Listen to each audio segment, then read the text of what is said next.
The planet of Zarathus was not a kind world. Its skies glowed with a pale green hue, and jagged rocks jutted from the surface like the teeth of some ancient beast. For most beings, it was a place to avoid, but for those enslaved under the merciless rule of the overlord Caltron, it was a daily nightmare. Among these captives was Lyra, a young alien with silvery blue skin and eyes that reflected the faint light of the planet's twin moons. Her people had lived under Caltron's chains for generations, working tirelessly to mine the rare Zarathium crystals that fueled the galaxy's most advanced technology. Lyra moved through the dimly lit tunnels of the mine, her hands raw and sore from the endless labor. The air was thick with dust, making every breath a struggle. She had learned to keep her head down, avoid drawing attention, and endure the cruel words of the guards. Caltron had no patience for weakness, and any sign of resistance was met with punishment. Yet even in the shadows of despair, Lyra's mind remained sharp. She observed everything: the patterns of the guards, the weaknesses in the machinery, the hidden paths that others overlooked. Knowledge, she believed, was the first step toward freedom. One evening, after the day's grueling work, Lyra rested against the cold wall of the mine. Her fellow captives lay exhausted around her, some weeping quietly, others simply too drained to move. Lyra looked up at the ceiling of the tunnel, where faint veins of Zarathium glimmered, and whispered to herself, "One day I will be free. One day we all will." Her thoughts were interrupted by the sound of approaching footsteps. The guards were returning with another shipment of captives, and with them came new prisoners, beings from distant planets, unfamiliar faces filled with fear. Among them, Lyra noticed one who was different, a human. His uniform marked him as an official visitor, but there was something in his calm movements that set him apart from the harsh guards. He did not shout or strike, he observed. Lyra felt a flicker of curiosity, quickly buried beneath caution. Humans were rare in this sector, and most of her people had learned that strangers rarely brought kindness. Still, she could not help but watch as the human spoke quietly to the overseer, nodding toward the tunnels. Their conversation was brief, but the human's eyes lingered on the miners in a way that suggested concern rather than contempt. The guards took the new captives to their designated areas, and the human left with the overseer. Lyra felt a strange warmth in her chest. Hope. Could it be that someone from another world, cared about them? She shook the thought away. Hope was dangerous. It could make a captive careless. Days passed, and the human returned. His name, she would later learn, was Captain Ethan. He walked among the miners, speaking softly, asking questions about the conditions, the work, the dangers. He did not ignore the suffering around him. He seemed to study it, as if he wanted to understand. Some captives whispered that he was here to observe and report, perhaps to a galactic council, but Lyra felt there was more. She sensed something different in him, a kindness that was rare in the galaxy. Lyra began to take small risks. She approached the human when the guards were distracted, her movements careful and deliberate. "You should not be here," she whispered one evening, her voice barely audible over the clatter of machinery. Ethan looked at her, his eyes calm and steady. "I am here because I want to help," he replied. His voice was gentle but firm, carrying a sincerity that was hard to ignore. "I cannot change everything immediately, but I want to understand what you face every day." Lyra studied him. His words were dangerous. They could get them both punished. But there was no anger in his eyes, only interest and compassion. She felt the first stirrings of trust, fragile as a newborn star. Over the following weeks, their conversations became more frequent. Lyra learned to share information carefully, speaking in hushed tones and using gestures when guards were near. She taught Ethan about the tunnels, the machinery, and the patterns of the guards. Ethan listened intently, taking notes and asking thoughtful questions. He never judged, never doubted her explanations, and never offered empty promises. Meanwhile, life in the mine continued with its harsh routine. Captives collapsed from exhaustion, injured limbs went untreated, and Kael'Tron's punishments were as cruel as ever. Yet Lyra held on to a secret she was planning. Each observation, each whispered conversation with Ethan, was a thread in a larger tapestry of freedom. One day, as Lyra worked in the deepest section of the mine, a sudden tremor shook the tunnels. Rocks fell from the ceiling, and machinery groaned under the strain. Panic spread among the miners. Lyra's heart raced, not with fear for herself, but for the others. She moved quickly, helping those trapped under debris and guiding them to safety. Her courage did not go unnoticed. Even the other captives began to look to her for leadership, their eyes filled with trust and admiration. Ethan arrived soon after, navigating the dangerous tunnels with skill and determination. Together, they coordinated the rescue of trapped miners, and in that moment a bond formed that went beyond words. They were allies, united by the shared desire for freedom. That night, as the captives huddled together in their quarters, Lyra reflected on the events. She realized that courage was contagious. Even in chains, even under cruelty, the spirit could not be crushed completely. She looked at Ethan's quiet presence and thought, maybe freedom is not impossible. Maybe, just maybe, there is a way out. But danger was never far behind. Kael'Tron's suspicion was growing. Guards whispered about a human meddling in the mines, asking questions that should not concern him.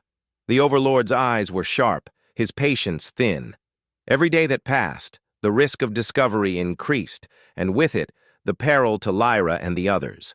Yet even with fear pressing down like the heavy stones above the tunnels, Lyra could not abandon hope.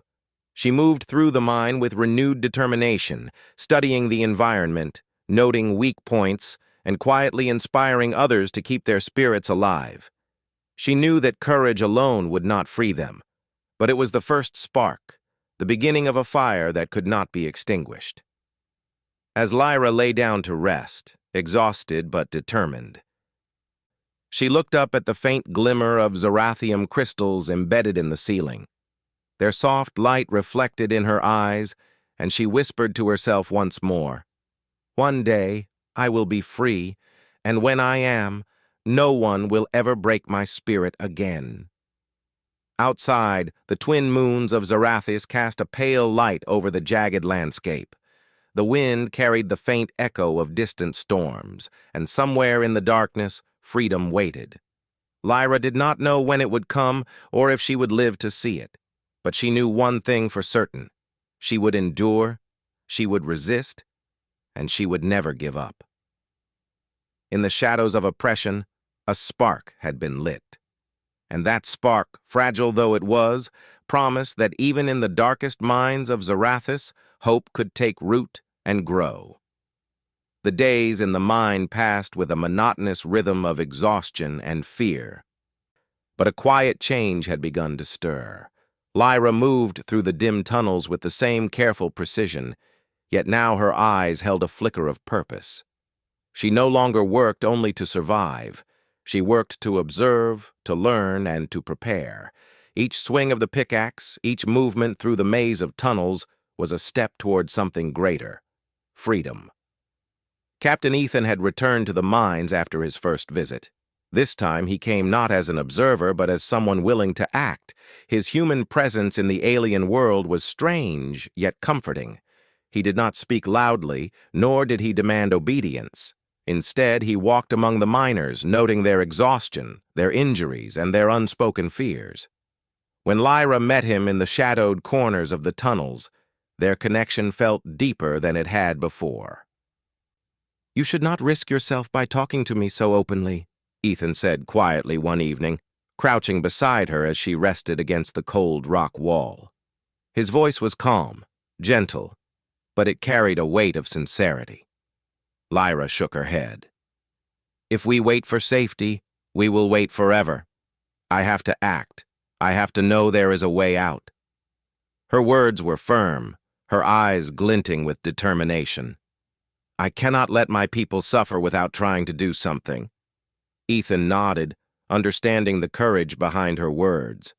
Then we will act together, but carefully. One wrong move, and we could lose everything. From that night onward, their secret meetings became a daily routine. Lyra taught Ethan about the mines, the narrow passageways, the machinery that pumped the toxic dust, the guards' rotations, and the hidden weaknesses in the tunnels. Ethan listened, asked questions, and quietly made mental notes about every detail. He did not underestimate the danger, but he also did not allow fear to cloud his determination. As the alliance between Lyra and Ethan grew, so did the spark of hope among the other captives. Lyra's courage inspired them quietly. Small acts of defiance, working slightly slower to protest impossible quotas, sharing hidden food rations, whispering words of encouragement, began to spread like sparks in dry grass. Even in a place dominated by cruelty, the human presence reminded the aliens that not all beings in the galaxy were heartless. One evening, after the grueling workday, Lyra and Ethan huddled in a narrow passage behind the main tunnels. The glow of Zerathium crystals cast a soft light over their faces. Ethan spoke with careful determination. Lyra, I've been thinking. We cannot just wait for an opportunity. We must create one. Lyra leaned forward, her voice barely above a whisper. Do you mean escape? Ethan nodded. Yes, it will be dangerous. We will need a plan, precise timing, and courage. But I believe it is possible if we work together. Lyra's heart pounded. She had dreamed of this moment for years, but to hear it spoken aloud with someone willing to act made it feel real. We cannot do it alone, she said. Other captives, they will need to help. Ethan's eyes reflected admiration for her bravery. Then we will enlist them carefully. We will only involve those we trust. No unnecessary risks. Over the next several days, Lyra quietly observed her fellow captives. She noticed who had courage in their hearts, who had intelligence and cunning, and who could be trusted not to betray them. Slowly, she approached a small group, sharing whispers of hope and carefully explaining what might be possible. They listened, eyes wide with fear and excitement. For the first time, the oppressive darkness of the mine seemed to retreat slightly in the presence of shared determination. The planning was meticulous. Lyra mapped the tunnels in her mind, noting where guards rotated, where machinery could be sabotaged, and where secret alcoves provided cover. She pointed out weak sections of walls and ceilings that could be breached in an emergency. Ethan studied these details with a human eye for strategy, devising ways to move captives quickly and safely through the dangerous labyrinth. But the plan was not without its challenges. One night, as Lyra moved through the tunnels checking the path she had memorized, a loose rock slipped beneath her foot, making a sharp clatter. A guard's voice echoed from the distance, sharp and questioning. Lyra froze, holding her breath as shadows passed by. She realized that even the smallest mistake could ruin everything. Her hands trembled slightly, but her resolve did not falter. She had learned to endure, to adapt, and to stay calm under pressure. When she returned to the meeting point with Ethan, she described the incident. We are being watched more closely, she said. Kael'tron senses something. We must be even more careful. Ethan nodded. Then we wait for the right moment. We will not rush. Timing will be everything. As days passed, Lyra found herself thinking about freedom in a new way. It was not just about leaving the mine or escaping Kael'tron's grasp. Freedom was about life without fear, about the ability to make choices and protect those you cared about. It was about dignity. She imagined seeing the twin moons of Zarathis not from the dim tunnels, but from open skies. She imagined the laughter of her people, free from chains, their spirits soaring like the birds of her home planet that she had only seen in pictures from before the occupation. One day, as the human captain walked through the tunnels, he noticed something unusual. A small group of captives quietly communicating, sharing tools, and moving with purpose. He observed without interfering, knowing that forcing action too soon could endanger them all. For Ethan, patience was as important as courage. He understood that the spark of hope had begun to grow into a flame, but it had to be nurtured carefully. Lyra, too, felt a new strength within herself. She was no longer just a captive. She was a leader, a strategist, and a beacon of hope.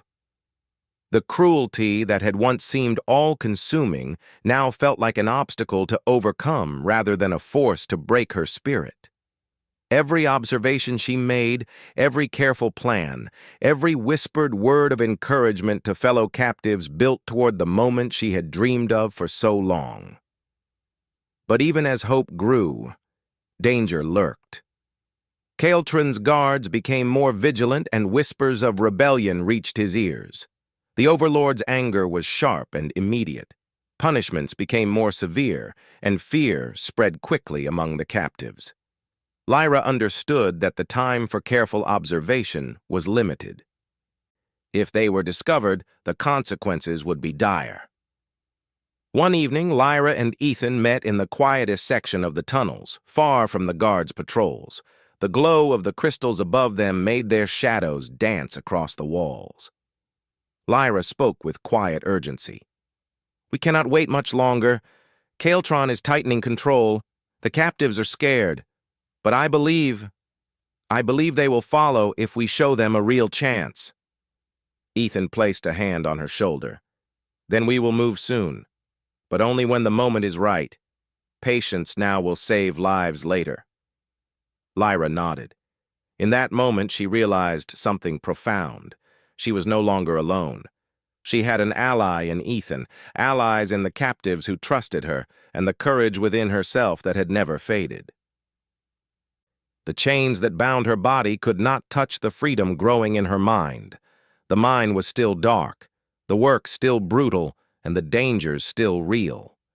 Yet within the shadows, hope flickered. It whispered to every captive who dared to dream of life beyond oppression.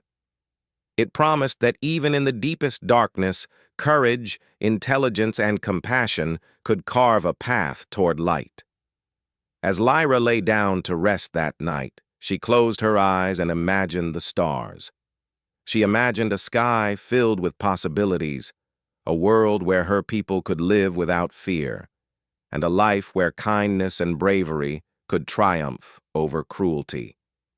The journey ahead would be perilous, but for the first time in years she did not feel powerless. She felt ready, she felt alive. And somewhere, in the quiet corners of the mine, the spark of freedom began to grow, waiting for the moment it could burst into a fire that would change everything. The mine of Zarathis hummed with its usual rhythm of labor and fear, yet beneath the surface, a quiet plan was forming. Lyra moved with purpose through the tunnels, her steps measured, her eyes alert. She no longer saw herself merely as a captive. She was a strategist, a leader, and a symbol of hope to those around her. Captain Ethan had returned, his presence now a constant though discreet support. He studied every tunnel, every guard rotation, and every flaw in the machinery with a careful human eye for strategy. The captives whispered about him, calling him the human who cares, and even the timid began to lift their heads when he passed. Lyra met him in a narrow alcove far from the prying eyes of the guards. The glow of Zarathium crystals bathed them in soft blue light, reflecting off their determined faces. "We must be ready soon," Lyra said, her voice steady but urgent. "Caeltron is suspicious. The guards are watching more closely. We cannot delay." Ethan nodded. "I agree, but rushing would be worse than waiting. Timing will be everything. We need precision, and we need allies who will follow without hesitation." Lyra's mind turned to the small group she had begun to trust, captives who had courage, intelligence, and loyalty. She had observed them carefully, noting their strengths and weaknesses. Some were physically strong, capable of handling the heavier labor. Others were quick and clever, able to navigate the narrow tunnels or decipher machinery. Together, she believed, they could form the nucleus of a successful escape. Over the next several days, Lyra and Ethan met secretly, often in the dead of night when the tunnels were silent except for the distant hum of machines. They mapped out the tunnels in detail, noting the exact times of guard rotations, the safest paths, and the hidden alcoves where the captives could hide. They studied the machinery, identifying areas where small sabotages could distract the guards or delay pursuit. Every detail was recorded, every possibility considered. Lyra also began training the captives quietly. She taught them how to move silently, how to communicate without words, and how to observe their surroundings with sharp attention. She reminded them that courage alone would not be enough. Strategy, patience, and trust were essential. Slowly, a sense of discipline formed among the captives. They moved with purpose, whispering plans and observing patterns, learning that they could take small steps toward reclaiming their freedom. Despite the careful planning, the risks were real. One afternoon, a guard discovered a small group whispering in a hidden corner. The group froze, hearts pounding, but Lyra's quick thinking saved them. She claimed they were discussing work efficiency, and though the guard's suspicion lingered, he let them go. The incident was a stark reminder that even a single mistake could endanger everyone. Ethan and Lyra knew they could not rely on luck. Every aspect of the escape had to be rehearsed and precise. Ethan suggested creating a distraction that would draw the guards away from the tunnels at the critical moment. Lyra considered this carefully. "It must be something they cannot ignore," she said. "Something that appears urgent but is safe for us." After days of observation, they identified the perfect opportunity. One section of the mine contained unstable machinery that, if triggered carefully, could create a loud disturbance without harming anyone. The noise would pull the guards away, giving the captives a small window to move. Lyra's plan relied on timing, precision, and the courage of every captive involved. As the preparations continued, the bond between Lyra and Ethan deepened. She admired his calm intelligence, his ability to think ahead, and his unwavering compassion. He admired her courage, her determination, and her natural leadership. In each other, they found a rare ally, someone who shared the dream of freedom and the determination to achieve it. Yet the shadows of danger were never far. Kael'tron's suspicion grew with each passing day. Guards whispered about the human who seemed too curious, the captives who moved with unusual confidence, and the small, unexplained disturbances that hinted at rebellion. Lyra and Ethan had to be careful. One misstep could mean capture, or worse. One night, as they reviewed their plans in the quietest corner of the tunnels, Lyra spoke softly, her eyes reflecting the glow of the crystals. "We will not just be escaping for ourselves. We must lead the others safely. Every captive matters." Ethan nodded. "I understand, and I will help you. No one will be left behind." Their careful planning soon required action. Lyra began coordinating with the other captives, assigning roles based on their strengths. Some were to create distractions, others to guide groups through the tunnels, and a few to monitor the guards' movements. Every individual had a purpose, and every purpose was crucial.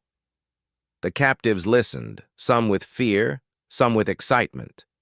Lyra reminded them that courage alone would not save them. They needed precision, patience, and trust. "Trust one another," she said. "Trust yourselves. We are stronger together than any guard or machine." Ethan also shared human strategies, teaching the captives how to move quickly but silently, how to use the environment to their advantage, and how to stay calm under pressure. The lessons were practical, but they also carried a deeper message. Freedom required discipline, intelligence, and courage, not just brute strength. Despite the growing confidence, Lyra felt the weight of responsibility. Each day, she moved through the tunnels with careful attention, knowing that a single misstep could cost lives. She observed every guard, every machine, and every hidden corner. She rehearsed every possible scenario in her mind, preparing for contingencies and setbacks. As the days passed, the captives grew more confident. They moved with purpose, their whispers of hope spreading quietly through the mine. Even the timid began to take small risks, inspired by Lyra's courage and Ethan's calm guidance. The oppressive darkness of the mine no longer seemed absolute. It was a challenge, yes, but one that could be overcome with strategy and courage.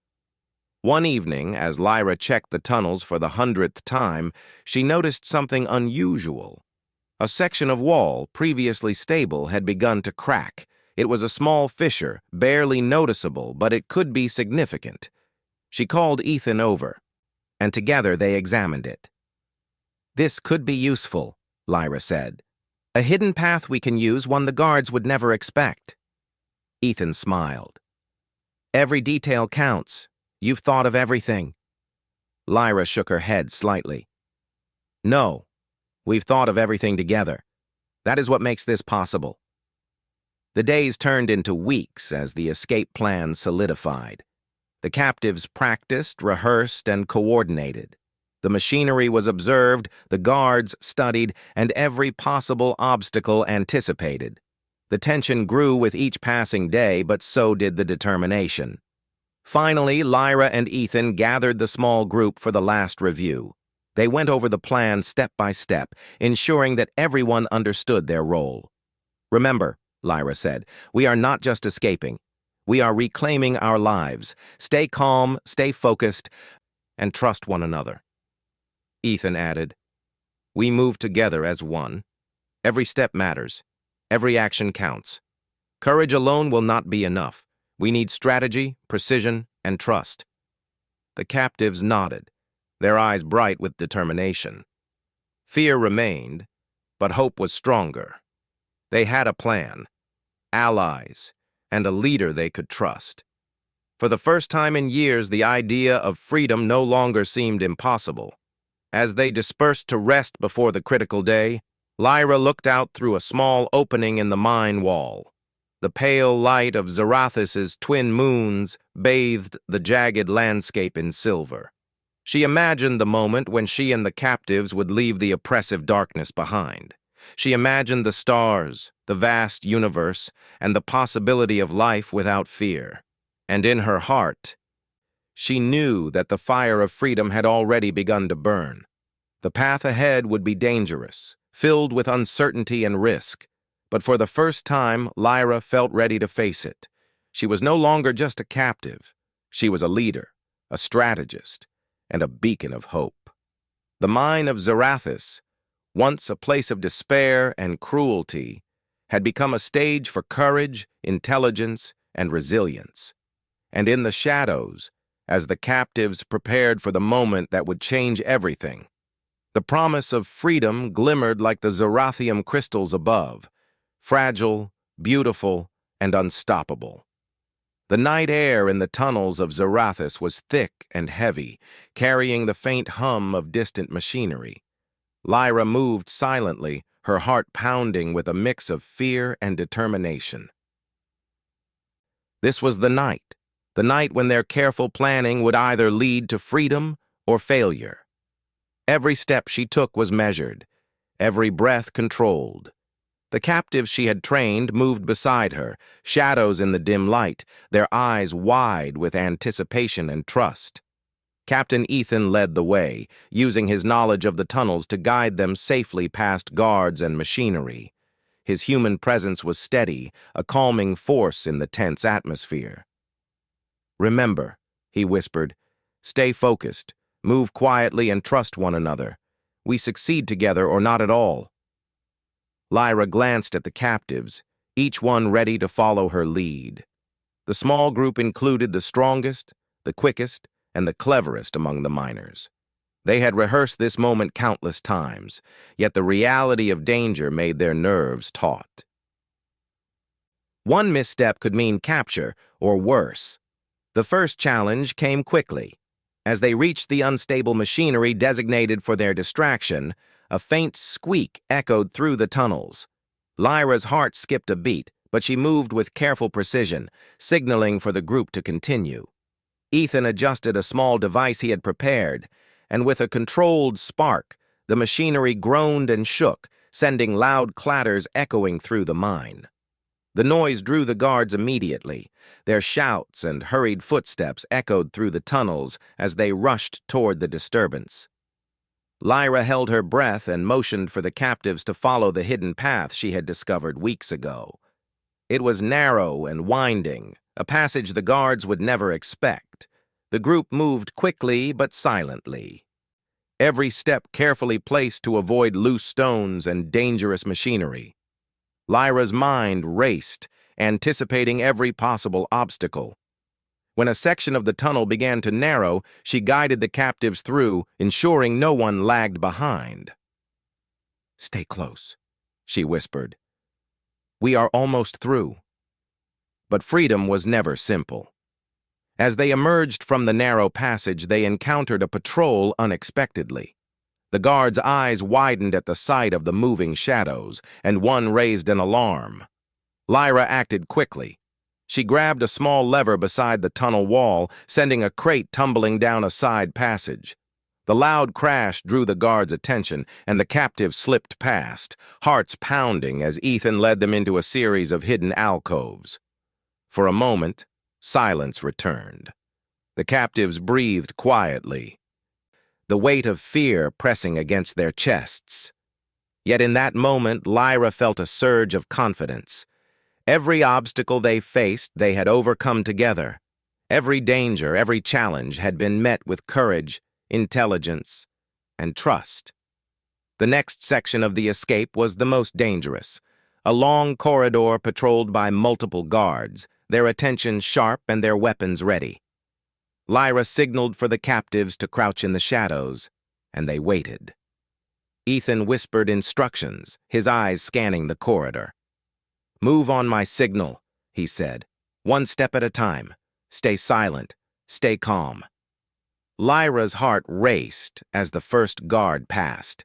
She timed the movement perfectly, guiding the captives one by one through the corridor. A second guard turned unexpectedly, but Lyra's quick thinking allowed them to duck behind a support beam, narrowly avoiding detection. The group held their breath until the danger passed, then continued on, moving as one unit, every step bringing them closer to freedom. Finally, they reached the final barrier, a locked gate leading to the outer tunnels, where Ethan's ship awaited. Lyra examined the gate, noting the complex lock mechanism. She had studied it for weeks, learning every detail from a distance. With Ethan's guidance, she carefully manipulated the controls, her hands steady despite the adrenaline coursing through her veins. The lock clicked. The gate began to open slowly, creaking under its own weight. Lyra signaled for the captives to move forward, their eyes wide with awe and cautious excitement. Freedom was within reach, yet the moment was fragile. One loud sound, one wrong move, could end their journey. As they stepped through the gate, the pale light of Zarathus's moons greeted them. The jagged rocks stretched out like silent sentinels, and the distant horizon promised safety. Yet the final challenge awaited. Kaeltron himself. The Overlord had been alerted to the disturbance, and now stood in the open, a towering figure of menace and authority. His voice boomed across the rocks. "You will not escape, Lyra! No one escapes Zarathus!" Lyra froze for a moment, but fear did not dominate her mind. She had faced cruelty and oppression for years. She had endured chains and harsh labor. Now, standing before the being who had caused so much suffering, she felt not despair, but determination. "We are not slaves," she shouted back, her voice strong and unwavering. "We are free, and we will not return." Caeltron advanced, but Lyra was prepared. She had anticipated his movements, and with a clever maneuver, she led the captives around him, using the jagged rocks as cover. Ethan provided support, blocking the Overlord's path when necessary and ensuring the captives moved safely toward the ship. The chase was tense and frantic. Guards attempted to intercept them, but the captives' coordination, combined with Ethan and Lyra's strategy, allowed them to evade capture. Each step, each decision, was precise and calculated. The group moved as one, their courage and trust in each other giving them strength beyond their individual abilities. Finally, they reached the ship. Ethan quickly activated the controls, and the vessel's engines roared to life. Caeltron's forces shouted from below, but the ship lifted off the jagged surface, rising into the sky. Lyra watched the oppressive mines shrink below her, feeling a sense of relief and triumph she had never known. The air outside was crisp, free, and full of possibility. Inside the ship, the captives stared in awe as they left Zarathus behind. Their faces reflected exhaustion, fear, and joy. Lyra moved among them, offering words of encouragement and ensuring everyone was accounted for. "We are safe," she said softly. "We made it." Ethan smiled at her, admiration and pride shining in his eyes. "You led them all with courage, Lyra. You are their hope." Lyra shook her head. "No, we did it together. Every one of them was brave. Every one of them trusted me. And you made this possible." The journey did not end immediately with the escape. Lyra knew that their freedom in the ship was only the beginning. They needed a safe place to settle, away from Caeltron's reach. She and Ethan began planning the next steps, discussing potential planets and allies who could provide refuge and support. Yet, even in the midst of planning, a profound sense of accomplishment filled her heart. They had defied cruelty, outsmarted oppression, and reclaimed their lives. As the stars stretched endlessly before them, Lyra looked out at the vast universe and felt a sense of wonder she had never experienced. The darkness of Zarathus was behind them, replaced by endless possibilities. The twins' moons glowed faintly in the distance, but the real light came from within, from courage, hope, and the bonds of trust and loyalty that had carried them through the darkest tunnels of the mine. Lyra realized that this moment, fragile and fleeting though it might be, was proof that no force, no matter how cruel, could completely break the spirit of those determined to be free. She had endured chains and cruelty, yet here she was, unbroken and victorious. The captives, now safe aboard the ship, began to smile, laugh, and speak freely for the first time in years. Some wept quietly, overwhelmed by relief. Others looked at Lyra with admiration, seeing in her the embodiment of hope and courage. She moved among them, offering comfort and encouragement, knowing that the journey ahead would still require care and planning, but confident that together they could face whatever challenges lay ahead. As the ship soared into the galaxy, leaving Zarathus far behind, Lyra felt a sense of liberation she had never imagined. The stars, once distant and unattainable, now felt within reach. And in that moment, she knew that freedom was not just a dream.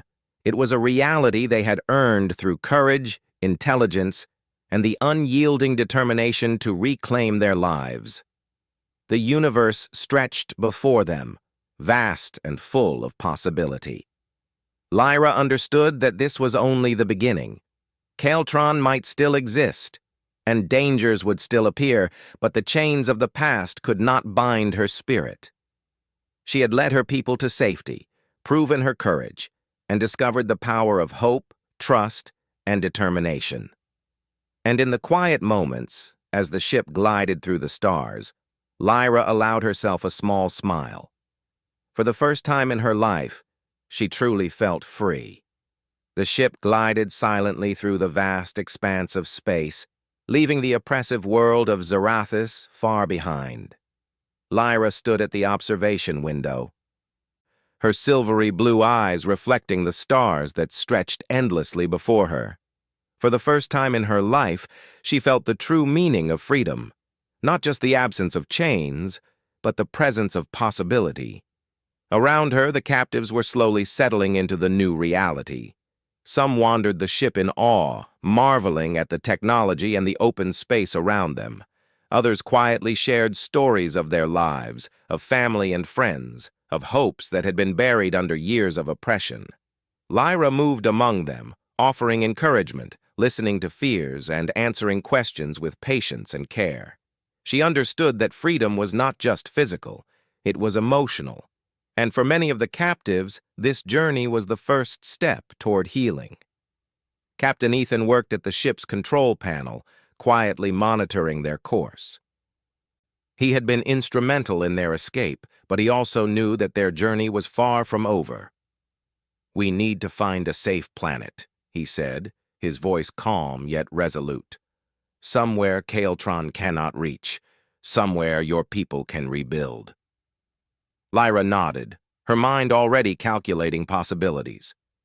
She thought of distant systems, planets with habitable climates, resources, and potential allies.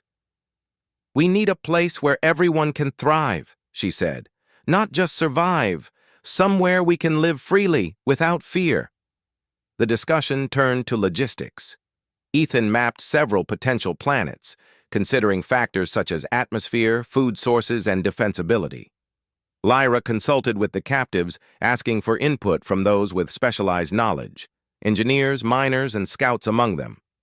Together, they weighed the options carefully, aware that their new home would shape their future for generations. Finally, they settled on a lush, vibrant planet in a distant system. Its surface was dotted with forests, rivers, and mountains, and the atmosphere was clean and breathable. It was far from Zarathus, isolated enough to avoid unwanted attention, yet rich enough to sustain life and growth. Lyra felt a thrill of hope as she imagined her people walking freely under its open skies, their hearts unburdened by fear. The landing was careful and deliberate. Lyra and Ethan guided the ship to a hidden valley, its dense trees providing natural cover. As the engines powered down, the silence of the planet embraced them. The captives stepped out, feeling the soft soil beneath their feet for the first time in years. They inhaled deeply, tasting freedom in the clean air, marveling at the open sky above. Lyra looked around at the faces of her people. Some were crying quietly, overwhelmed by the reality of safety.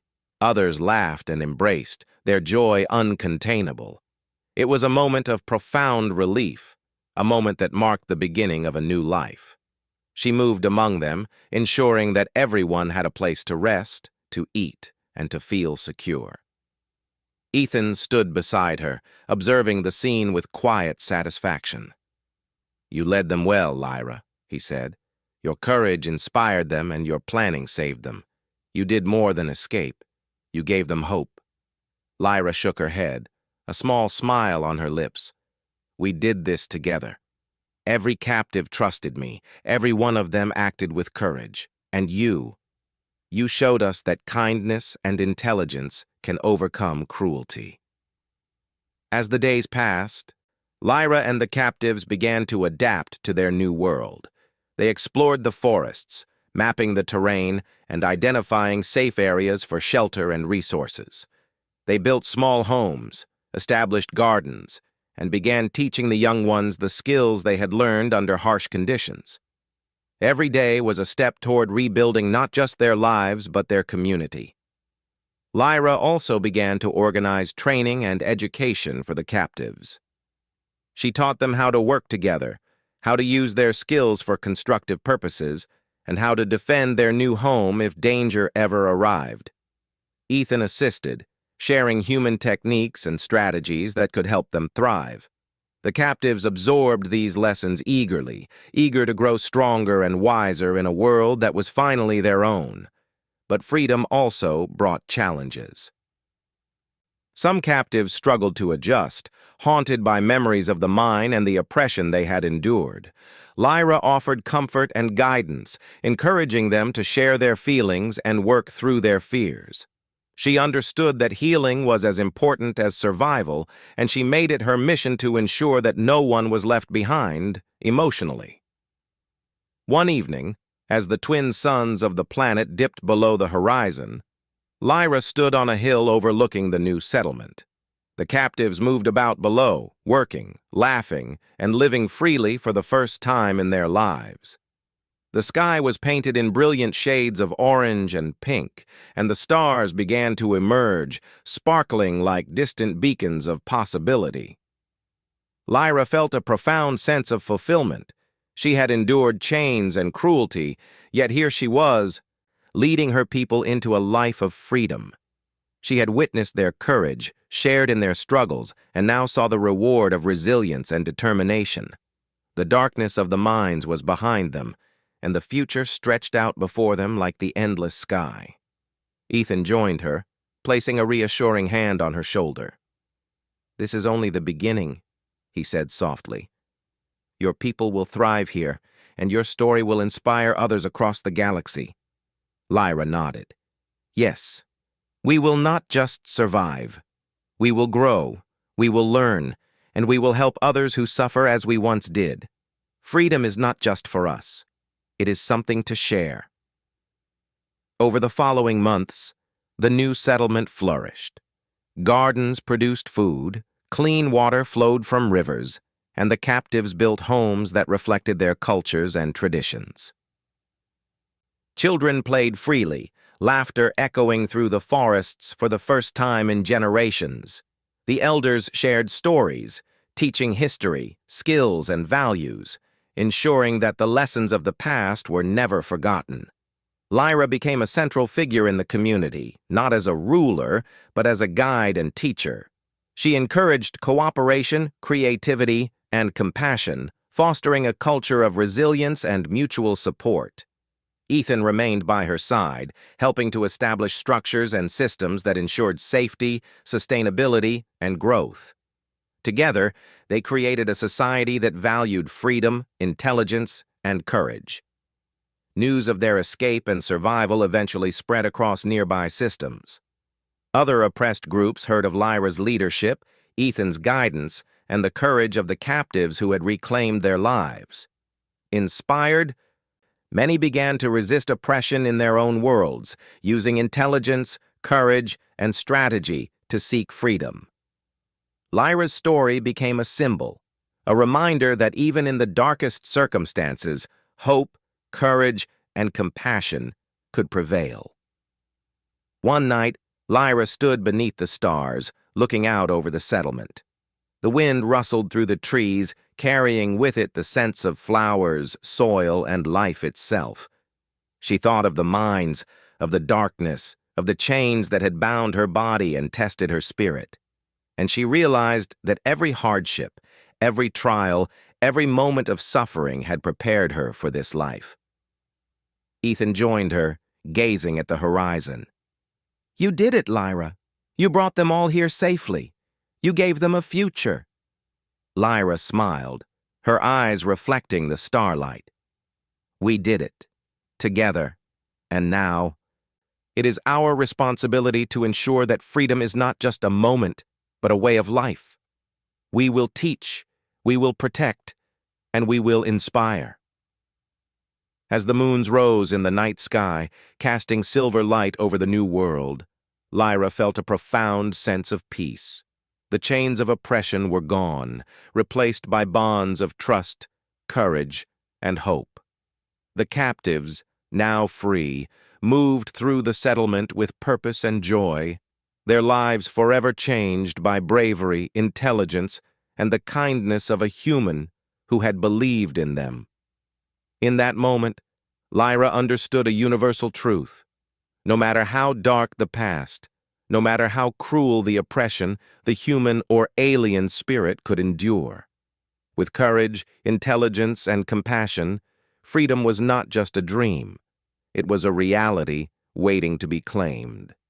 And as the stars stretched endlessly above, Lyra and her people looked forward to a future where their spirits could soar, unchained and unstoppable, across the vast and beautiful universe.